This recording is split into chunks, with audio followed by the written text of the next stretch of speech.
No começo desta tarde, tivemos a apresentação do relatório de oferta e demanda do Departamento de Agricultura dos Estados Unidos, que não trouxe ali novidades para a soja, por exemplo, trouxe algum corte para a milho, inclusive envolvendo Brasil. Para falar a respeito dos dados, dos números, nós vamos conversar com Rafael Mandarino, que participa conosco agora ao vivo no Agricultura BR, aqui no Canal do Boi.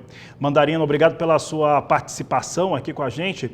E esse é um relatório, né, que, pelo menos pela breve leitura que deu para fazer dele, no caso da soja, ele veio para neutro, ou deveria até ser considerado um pouco altista, mas não teve cortes ali, principalmente em consideração ao Brasil. Como é que você avalia esse relatório apresentado hoje, que alguns esperavam alguma coisa em Argentina, Brasil? Boa tarde, seja bem-vindo. Boa tarde. Bom, basicamente a gente olha para um relatório, como você bem ponderou, é um relatório que a gente pode considerar de uma maneira geral neutro, tá? Olhando para o lado da soja, como você mesmo bem pontuou, tá? Estoques finais, né, de soja nos Estados Unidos mantidos, sem mudança no programa de esmagamento ou de exportação, tá? A gente olha para uma estimativa de exportação de óleo de soja mantida, né, apesar de um recorde de exportação de óleo de soja lá em janeiro, nos Estados Unidos. Tá? Então, isso pode ser que mude aqui no próximo relatório. Os estoques globais de soja projetados, né, com queda de 4 milhões de toneladas, na faixa de 124 milhões, tá? Com uma redução, né, que a gente teve ali na Argentina, né, e na perspectiva do quadro de oferta e demanda do Brasil, né, no caso, em 1 milhão aumentando o consumo. Tá? A gente entende que os estoques estão acima do ano passado, tá? E isso tende a sustentar um viés baixista, somado à nossa projeção de safra, que hoje a gente soltou também, né? Foi uma atualização que a gente trouxe no número de janeiro, agora em 172,28 milhões de toneladas, tá? Esse viés baixista, ele continua. O problema atual é um problema de atraso que nós tivemos na colheita, tá? E aquela perspectiva de que tudo está chegando ao mesmo tempo, com um produtor um tanto quanto incerto de avançar essa comercialização diante das notícias que a gente tem, algumas consultorias agora começando a reduzir projeções, enquanto que a grande maioria ainda continua vendo uma grande safra. Tá? Mas um relatório para a soja, digamos, realmente neutro, com viés ainda confirmando baixista. Tá? Quando a gente olha para, no caso do milho, tá? Eu acho que aí realmente é algo que é importante a gente ponderar, tá? É que os estoques finais nos Estados Unidos não foram alterados também, mas os estoques globais de milho foram reduzidos em 3 milhões, tá? Então a gente teve queda de produção na Argentina e no Brasil, tá? As exportações globais foram reduzidas na faixa de 2 milhões, tá? E você olha, né, uma redução de estoques de uma forma geral, como sendo um fator de suporte no mercado. A gente está com uma relação de estoque-uso, olhando para o milho, apertada. Essa relação de estoque-uso tem um quê e um viés do que a gente viu em 2021, nessa relação de estoque-uso para o ano presente. Isso chama bastante atenção, porque quanto mais estoques reduzidos, mais isso pode dar subsídio ao mercado a se recuperar.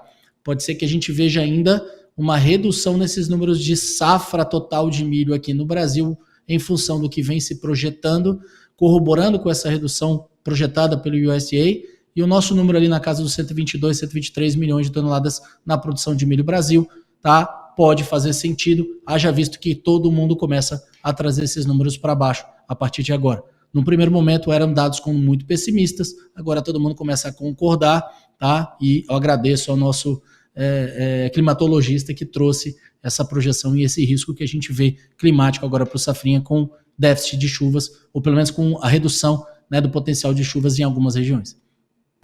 Mandarino, no caso da soja, que é onde o produtor está trabalhando colheita, que ele está atuando neste momento, né, e a gente tem uma realidade do produtor do sul do Brasil, pegando o Rio Grande do Sul, Santa Catarina, parte do Paraná e parte do Mato Grosso do Sul, do Mato Grosso do Sul, todos eles com um problema muito semelhante, né? Estiagem, estresse hídrico e problemas de produtividade. Na semana passada eu conversava com um produtor aqui do Mato Grosso do Sul que apontava na região de Dourados uma perda de 50% de produtividade. Estava ali trabalhando com 30 sacas, né? E é uma região, exatamente a região onde está a maior a concentração da produção neste estado.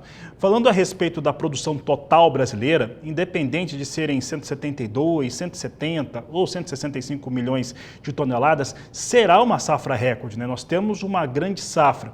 Quando a gente compara isso com os pares do Brasil, pensando aí em Argentina, oferta da Argentina, oferta do Paraguai também, que às vezes a gente não olha tanto, mas devem estar com um problema semelhante, né?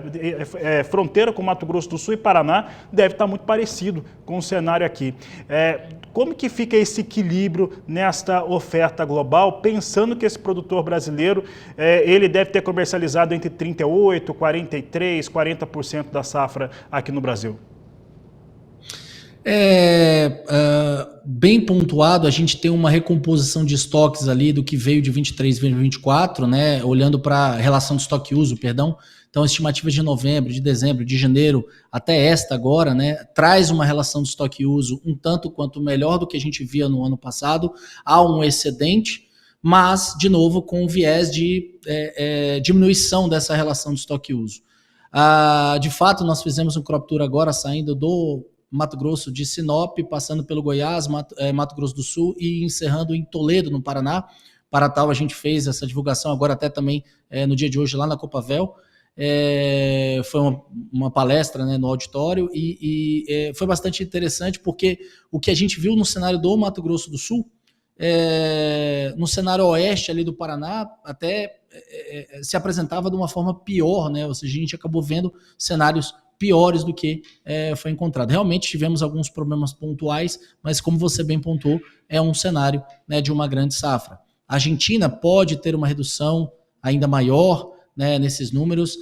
Paraguai, na perspectiva como um todo, pode perder também, né, mas no somatório a gente não tem a pior seca de novo dos últimos 65 anos, como foi o ano passado. Ao contrário, a gente tem, né, uma entrega muito maior.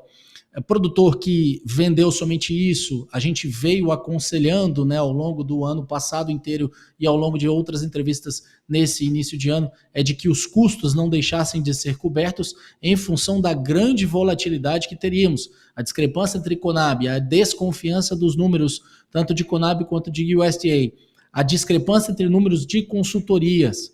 Então, cada vez mais se questionando o quanto que China efetivamente consumiu, como será essa demanda, tá? E, ao mesmo tempo, a contagem de navios que está indo para a China, que mostra uma discrepância geral. Então, essa variabilidade de informações faz com que, somado a algoritmos, somado a fundos de investimentos utilizando inteligência artificial cada vez mais para trabalhar, né, essas operações nos mercados como um todo, inclusive de commodities, essa volatilidade ela continue presente. Um produtor que está no campo, cuidando da lavoura, pulverizando, agora está na colheita, e muitas das vezes ele não tem um contato nem com a família dele, pela correria que ele fica direito, né, sai bem cedo, volta muito tarde, pouco ou muito difícil, tá, ele conseguir acompanhar esses movimentos. Então, era aconselhado essa gestão de risco, gestão estratégica para o travamento dos custos. Acabou a oportunidade? De jeito nenhum. Eu acho que o produtor ele tem condições de buscar, né, fazer a defesa desses custos dele. Se ele quiser especular um pouco a mais ou quiser ouvir quem é que está o aconselhando a segurar alguma coisa, mas segure com o custo travado. Tá? Por quê? Porque passamos por vários ciclos onde tivemos, né, margens apertadas, tá? Por mais que tivemos lá para trás margens maravilhosas, mas na média esse produtor já offsetou essa margem maravilhosa que tivemos naquele período, né, 19, 20, 21, onde foi o crescimento aí dos preços e as margens exorbitantes. Então, esse aconselhamento ele segue ativo aqui, altamente aconselhado de que o produtor ele refaça essas contas, tá? E a minha sugestão é de que ele vá buscar sim o travamento desses custos. Logística está ficando mais complicada, custos de frete, combustível estão mais elevados. Fui abastecer agora, né, a caminhonete aqui e tomei um susto, tá? Mas já era previsto, a gente já vinha ponderando e falando da possibilidade, tá? E, obviamente, esse produtor ele está sentindo isso, né, durante essa colheita. Então, busque, né, se orientar, busque ouvir cada vez mais nessas entrevistas que vocês fazem. Gostei bastante da entrevista anterior, até parabenizo aí o consultor, tá? E eu acho que o que a gente tem que trabalhar com o nosso produtor é a gestão de risco de uma forma eficiente. Ficar com o custo destravado, e eu estou falando só, não é custo agronômico dele, não da lavoura, só para pagar insumo, não. É um custo total, já pensando no custo de remuneração dele, já pensando no custo de oportunidade, já pensando na depreciação das máquinas dele, é sim avançar até esse custo que necessariamente exigiria que ele estivesse ali na casa de 55%, 60% travado. Tá? Então, seria mais ou menos essa estimativa que a gente gostaria que a boa maioria do pessoal estivesse.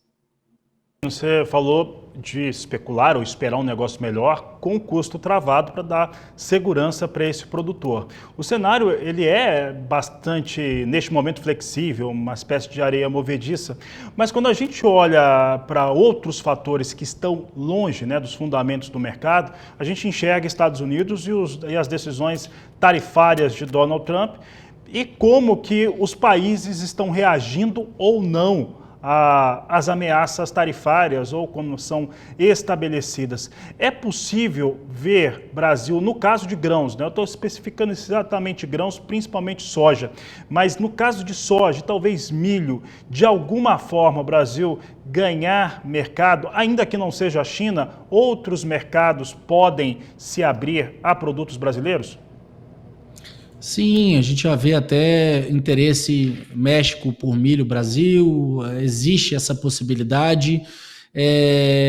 Há um rumor de retaliações hoje, né, pairando sobre Chicago, de possíveis retaliações da União Europeia em função das tarifas do aço, tá? E incluindo, né, produtos agrícolas como milho e soja, que a gente ainda não conseguiu confirmar esses rumores. Por enquanto, a gente não tem ouvido confirmações, acho que fica melhor dessa forma, tá? Mas, de novo, o Trump vai fazer o que ele quiser e ninguém vai retaliar, nenhum país vai fazer nada, não, ao contrário, tá? Eu acho que há uma retaliação, há uma possibilidade e há, sim, sempre um campo de oportunidade com qualquer mudança, nesse caso disruptiva, como é esse caso, tá? Então,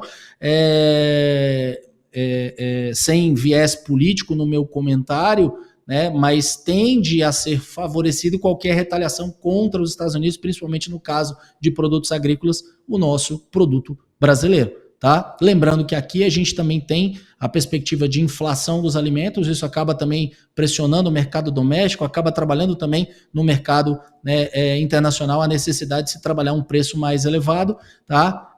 Mas, de novo, o sonho de preços muito melhores, com um viés baixista, pensando em Chicago, pensando pelo tsunami de soja que vem pela frente, em conjunto, em função do atraso, em função do aumento de área que nós tivemos, tá?